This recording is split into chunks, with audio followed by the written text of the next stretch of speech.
My question to you is, and I just brought it up, in truth in behind the scenes, I just said, Les, I want to ask you, and I mean this sincerely, this is not a joke. We have talked about, you and I have led the vanguard of media people, along with Mark Kisla, who have questioned the Rockies for years and years. Yes. Would that be fair? Yes. Because they have a bunch of lackeys, and I'm not saying this. There's a radio guy who's been pretty hard on them as well, deservedly so, and that's Sandy Clough. Yeah, I would say that the four of us have, over the years, tried to get them to change. But because people either watch them on television or listen to them on the radio, they get the other side. And I once had a discussion with the Rockies executive. I said, I'm just trying to counterbalance that dribble that's coming out of the announcers for the Rockies, because they don't ever criticize them. They're flagship stations. Yeah, they don't ever criticize them. And truthfully, the sports anchors, and you know it, the sports anchors in this town don't really question them that much. On TV, would you say they question him? I would say they're pretty soft on him. Yeah. And so generally the talk shows, except for Sandy Clough, are soft middle on of the road. him. Yeah. So my question to you is, we're doing our part.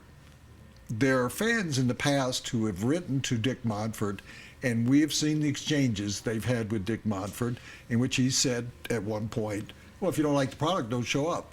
He said to someone else, well, maybe the city doesn't deserve a franchise. Which is a great way to treat your paying customers, so by the way. they found that writing the owner-president really is not enough. What do people do? What does a person in the street who is a baseball fan, and I worked with a guy a year and a half ago that is the biggest baseball fan in the world, and he said, I just give up. I don't know what to do. What do they do, Les? Well, writing them doesn't do any good. We saw what happened last year when you write to them. They insult you. Calling over there doesn't do any good. They just listen and then they hang up. What about a boycott? A boycott, Woody, you know me, I know you. We would never call for a boycott. I will never, ever in my career say to the fans, no matter what platform I'm on, I will never say to the fans, don't go to the games. Don't pay the money to go to the games. Because there are too many other businesses that rely on what goes on in and around Coors Field. And I don't want to harm the people who are working part-time as ushers, concessionaires, who own bars and restaurants and other businesses around the ballpark. I will not do that. I don't want to tell people how to spend their money. But I have no problem trying to tell the Rockies how to be a better organization. They just don't want to hear it. Well, you didn't answer my question, really. And I don't. I guess I'm throwing up my hands in exasperation. Well, I don't know.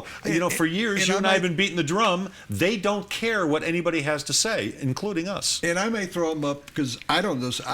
Here's why I would never call for a boycott, just what you said. There are a lot of businesses around Coors Field that depend 82, 81 dates a year. That's when they've got to make their mark, like department stores. Well, and even more than that, it's not just during the games, because there are a lot of tourists who want to see Coors Field and then end up going into bars and restaurants around Coors Field in the off season. And the other thing is that people like to go to that ballpark. Yes. They like baseball. They want to see the Cardinals. Opening weekend will be packed because Cubs fans. I had a friend last night. He stood in line for Rock Pile tickets yesterday to get 8 and got shut out because they had sold out. So the Cubs fans are going to go. Yes. And the Rockies, what I find odd, which I shouldn't, is the Rockies management think people are coming to see the Rockies. No, they're going to see the Cardinals or the Red Sox when they come here. They're going to see the Dodgers. Or to spend a nice Cubs, night Cardinals. out in a beautiful ballpark. Absolutely. That you go out and the party deck, oh gosh, Dick's party deck. People talk about that all the time, the Dick deck, that's where you go and you have a great time. You can't even see the ballpark from up there. I mean, and you know what's interesting about that? They're not going there to watch the game. No, they're going there to sit in the sun. And it's a party venue. It's just another bar in Lodo. But when I was a kid, Coors Field is. Growing up in Chicago, whether you were a Cubs fan or a White Sox fan, you were committed to the team and you cared about the product on the field. Yeah. And growing up in Memphis and listening to Harry Carey and Joe Garagiola and Jack Buck, that presented a picture for me on the radio that every summer night my dad and I would sit outside in his and he had a shop where he worked. So you grew up a Cardinals fan? Yeah, so we go to the Cardinals games every year on the train, go for a weekend, and my dad would repair black and white TVs in order to pay for our trip so it didn't take away from my family. And so he did that on my birthday every year. And the Cardinals have always tried, and I think that's what we just hate here is the Rockies don't try. They don't have to be the Dodgers and spend $200 million, but at least put a product on the field that people could respect and cheer for. So, let's continue the baseball.